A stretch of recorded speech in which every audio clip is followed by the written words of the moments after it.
that's our attitude a lot of times. It's like, God, I can't go live there. I can't do that. There's no way I'm able to do this. The truth is this. The biblical truth is God has already called you. He's just waiting on you to say yes. He's just waiting for you to say, yes, I'll do it, God. Now, I'm not saying he's called you to Africa. If he is, I'd love to talk to you about that. But for some of you, he's called you to go across the street in your neighborhood.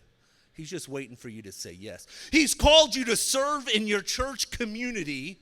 He's just waiting for you to say yes. He's called you to be the light into the darkness at your job. He's just waiting for you to say yes. You see, in Matthew chapter 4, 19 and 20, Jesus was walking on the seashore, and he told these people that were fishing in their fishing to follow me, and I will make you fishers of men. Immediately, they left their nets and they followed him. Now, I don't know about you, but I want that type of faith. I want the immediately faith. I don't want to hesitate. I don't want to question God all the time. I want to get to the point where God says to do it, and I say, all right, God, I'll move to Africa. I'll move to Namibia. I'll move to Durban. But why is it that we always start with excuses? I want to read a couple passages this morning as we get into the Word. And it says this in verse 11 and 12, and it says, the angel of the Lord came down and sat down under the oak tree at Ophrah that belonged to Joash the Abiezrite, where his son Gideon was threshing wheat in a winepress to keep it from the Midianites. When the angel of the Lord appeared to Gideon, he said, the Lord is with you, mighty warrior. And again, we've read this passage. I'm going to skip down a couple verses, and it says in verses 15 and 18, Gideon looks around, basically, is what happens. He's like, whoa, pardon me, my Lord, Gideon replied. How can I save Israel? My clan is the weakest in Manasseh, and I am the least in my family. He starts making excuses, right? He's arguing with God.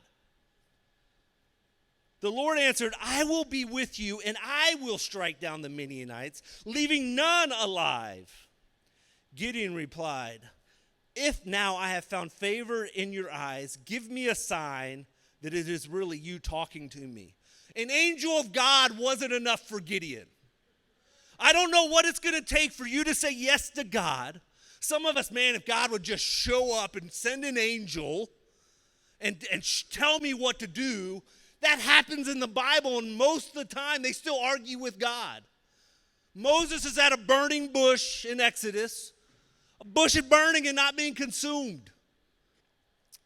It's easy to look at our circumstances. It's easy to look at the realities in which we live and think, there's no way I can do it. God, do you know who I am? I'm just a man. I'm not Tarzan. What about, I can't do those type of things. I don't have any type of Bible training. I didn't go to the University of Valley Forge like Pastor Tim. I can't do that. I can't read I don't understand what the Bible says, God, when I read it. What are you calling me? It's easy to look at the circumstances and look at what's going on. God, do you know our world? Do you know what's going on here? I can't do that. We're possibly going into, inflation. I can't do more. The realities of Namibia, where my family, my wife and daughter are at right now while I'm here. And it's actually the coast of Namibia. When the Portuguese explorers sailed the coast in 1487, they named the coast the Gates of Hell, because they thought there's no way people can live in this area. It's such a harsh climate. It's a desert. There's a lack of a natural harbor. There's no water resources. Called it the Gates of Hell. You know what my Bible says? That the gates of hell will not withstand against the church.